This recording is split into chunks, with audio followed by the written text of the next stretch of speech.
Greetings and welcome to this pre-concert talk for the Cinquecento's concert broadcast as part of the Boston Early Music Festival. My name is Suzannah Clark, and I'm honored to have been asked by Kathy Fay to prepare this talk for the Boston Early Music Festival audience. For this talk, I will start with a brief history of the Requiem and how polyphonic settings started in the late 15th century. My next topic will be to look at the conventions of how composers paid homage to one another during this time period.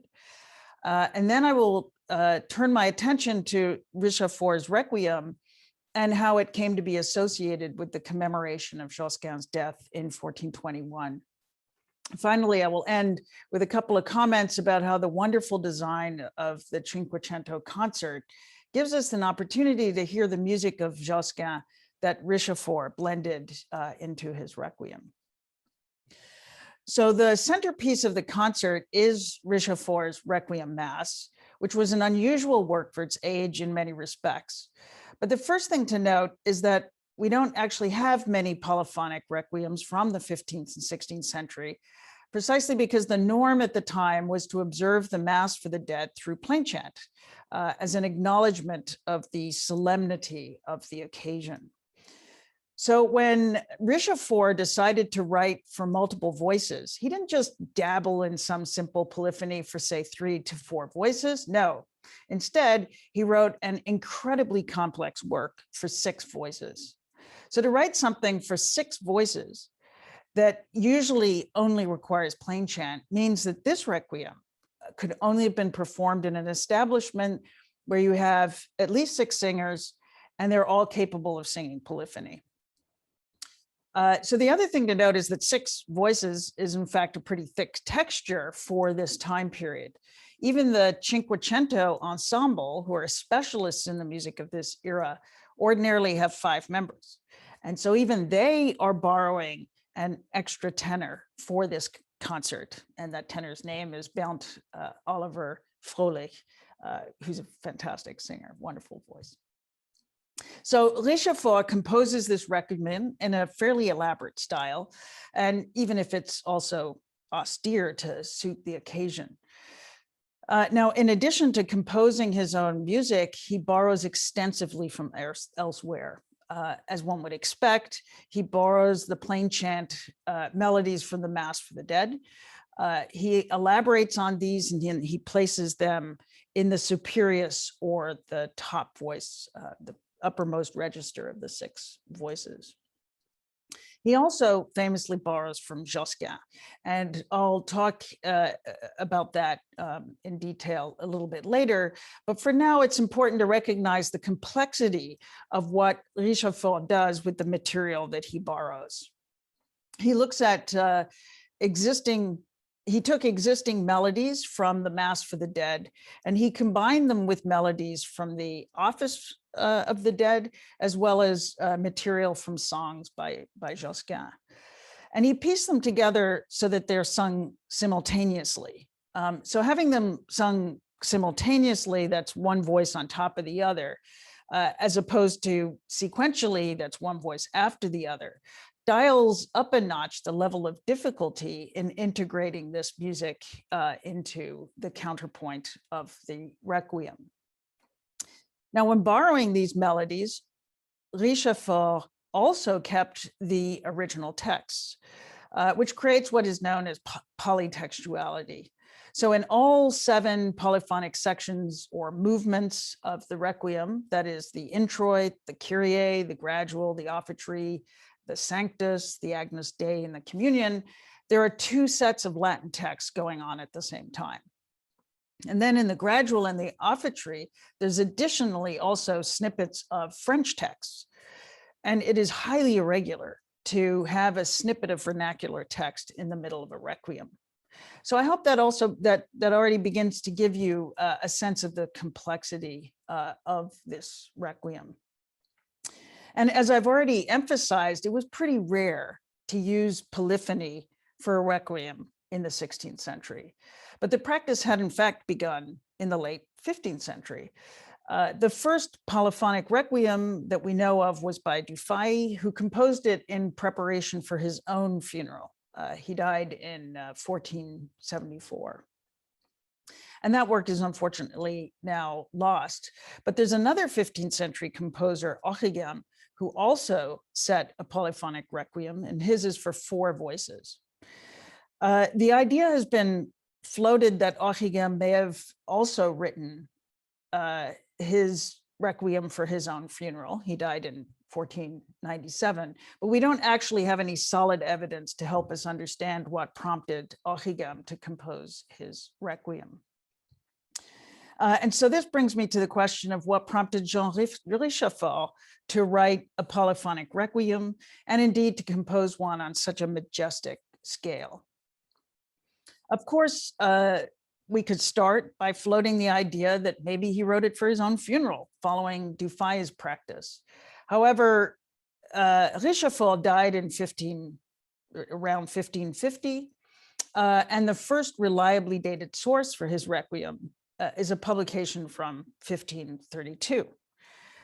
So that's clearly predates his death by nearly 20 years. So either Richafort thought he was dying and he lived another 2 decades, or more likely, he wrote it for someone else. And the question becomes, who deserved a requiem of this magnitude? Now, because Richafort's requiem incorporates so much music by Josquin des Prés, the great Renaissance scholar Gustave Ries proposed in his book, The Music of the Renaissance, that it must have been written to commemorate Josquin, who died in 1521. That's exactly 500 years ago. Now, that's a perfectly logical conclusion, and it has more or less been the assumption ever since Gustave Ries proposed it in 1954 in his book, as I said. However, if we begin to look at the practice in the 16th century of how composers paid homage to their fellow deceased composers, we might become a little bit suspicious of Gustave Ries's conclusion. It was far more conventional for composers to honor a recently deceased fellow composer by writing a piece of music that is much shorter, usually in the form of a chanson motet or a lament of some kind that was therefore primarily a vernacular work, even if it quoted from the Mass or the Office of the Dead. And indeed, at the end of the Cinquecento's concert, you will hear just such a lament. And it's a piece that lasts just under 4 minutes. It's called Nymphe des Bois, which is also known as La Déploration sur la mort d'Requiem, and it is a lament written by Josquin on the death of Requiem in 1497. So as was typical for such pieces, it has a mixture of Latin and French texts, taking after the sort of old motet style. And it is written for 5 voices, with the French text being sung by 4 of the voices. And as far as we know, these 4 voices comprise all newly composed music by Josquin. Although in order to pay homage to Requiem, Josquin imitates Requiem's musical style. It was quite a conventional thing to do then. Meanwhile, a 5th voice, the tenor, sings none other than the Latin text, Requiem aeternam dona eius Domine, which is taken from the introitus of the Mass of the Dead. And this is the famous text that indeed gives the Requiem its name. So in Nymphe des Bois, it serves as a cantus firmus. Now, the French text of Nymphe des Bois was written by the poet and composer Jean Molinet. And the first section of the poem is about public grief. It calls out to all singers renowned across all nations, chantre expert de toute nation. And it asks them all to lament together on the death of Requiem. So this combination of French words and the Latin cantus firmus symbolizes all the types of singers of the 16th century, right? That is, singers of vernacular forms, singers of liturgical plain chant, and singers of sacred polyphony. But Nymphe des Bois is a kind of chanson motet that is in 2 parts. And the first part is about this public grief, but the second part is more intimate. And the French text mentions 4 composers by name, and they are Josquin, and we might also note that Josquin's name comes first, right? And then the other names are Brumel, Pearson, and Compère. Now, the division of the 2 parts of this chanson motet is quite audible because the first part ends with a cadence, and then there's a short break or silence. This takes place about 2 minutes into the piece. And the intimacy in the text at this point is matched by a shift in Josquin's music. So the Latin cantus firmus drops out, bringing the number of voices from 5 to 4. And the texture of this part alternates between being homophonic, where all of the voices are singing together, and contrapuntal, where the individual voices begin to break into their own lines. Now, significantly, and rather nicely, when Josquin's name is used in the text, he uses a contrapuntal formula that is kind of an overall descending sequence of interlocking rising steps and gentle cascading thirds, which is a style of counterpoint that is a fingerprint of Josquin's musical style. So it's pretty neat that when Josquin's name appears in the text, he provides a kind of musical signature, if you like. And then a couple of lines later, when the text is all about the tears flowing from the eyes of the 4 composers as they all mourn Ochigam's death, Josquin returns to this same descending sequence of cascading thirds in order to depict their tears. So this is the kind of compositional strategies that composers used in the 16th century to pay their respects to a deceased colleague. And this brings me back to the question, for whom did Richafort write his Requiem? Now, I've already said that it's perfectly possible that Gustave Fries was right, that Richafort thought that, for example, the death of Josquin was so momentous, after all, he was the greatest living composer of his age, that he warranted a Requiem of this magnitude. However, I want to draw your attention to some exciting new research by Jennifer Bloxham that was published just last year in the journal Early Music, so in the year 2020. Jennifer Bloxham argues that Richafort might have written his Requiem for the funeral of Louis XII, the King of France, who died in 1515. And she has quite a bit of evidence for this. So firstly, she points to a written record that describes Louis XII's funeral rites and mentions that a polyphonic requiem was performed while his body lay in state.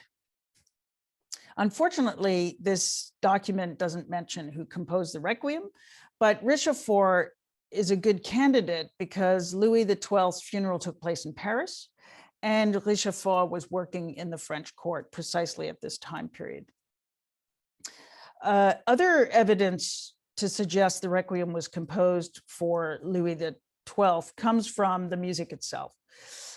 Jennifer Bloxham argues that the versions of the plain chants that come from the Mass for the Dead are the versions that are sung in the Parisian rite, which suggests that it was intended for an event that took place under the diocese of the Notre Dame Cathedral in Paris.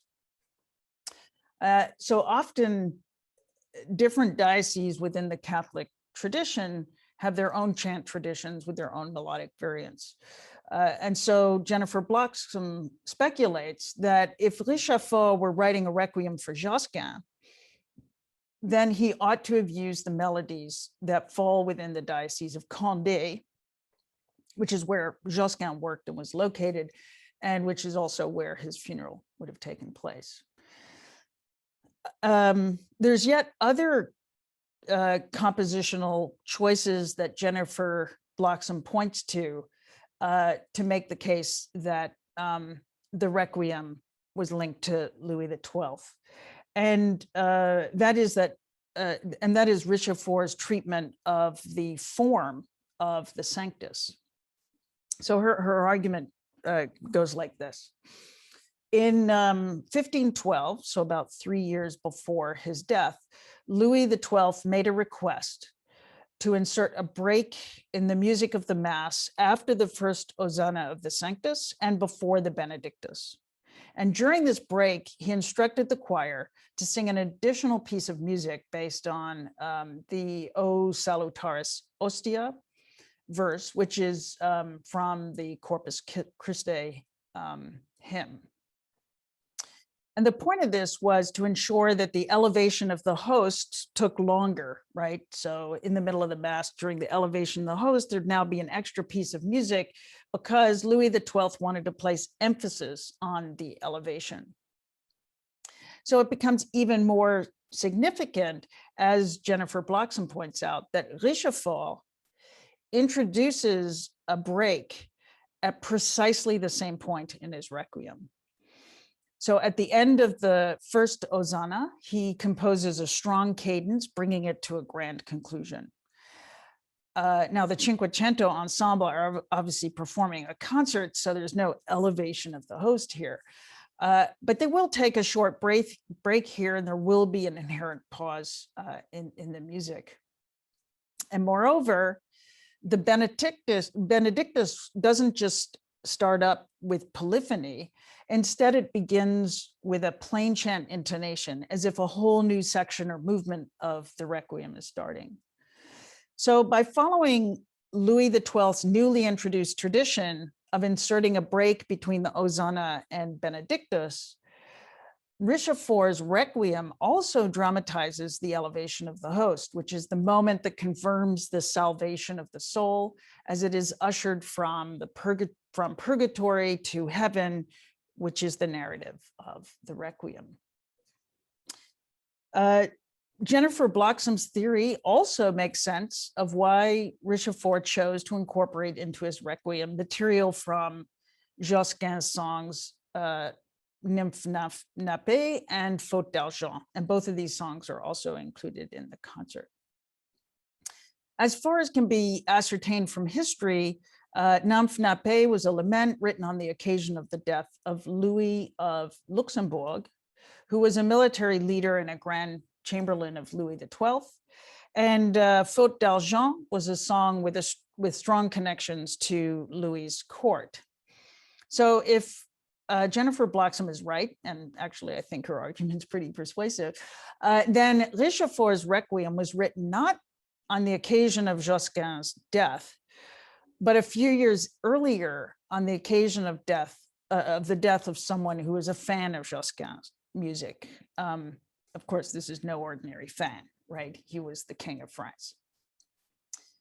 Now, one of the great advantages of a Requiem is that it can be repurposed. So even though it now seems likely that Richafort's Requiem was written for Louis XII,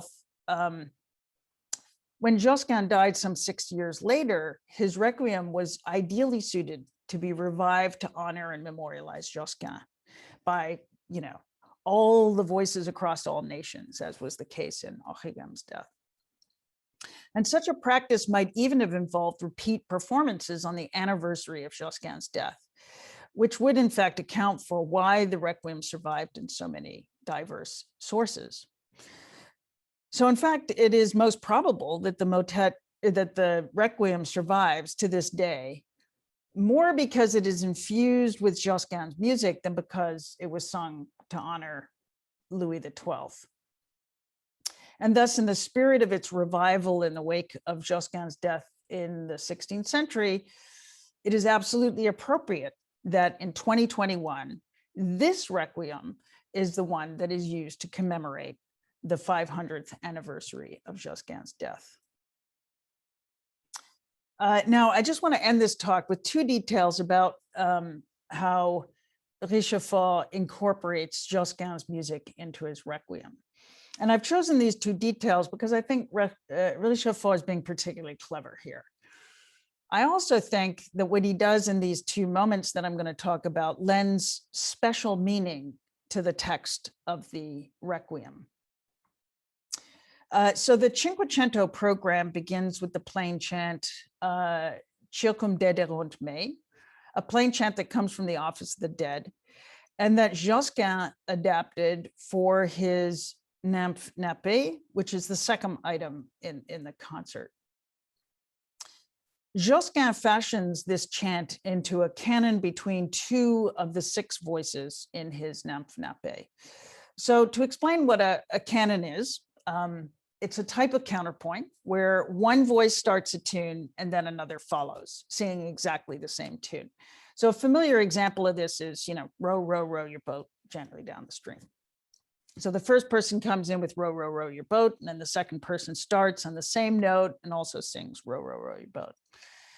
That's also, by the way, known as a round or a canon at the unison.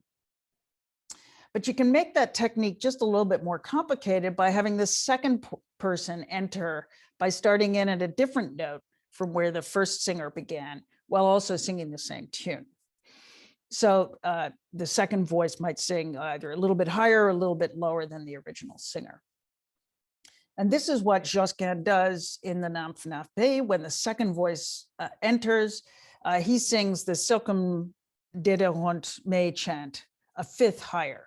And so this is known as a canon at the 5th. Now, Richafort also uses the Silcum Dederont chant as a cantus firmus in every single movement of his Requiem.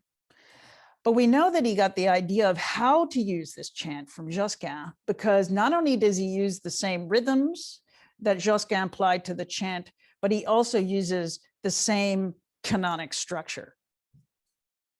So almost without variation, Richafort retains the structure of canon at the 5th for each movement across the whole of the Requiem.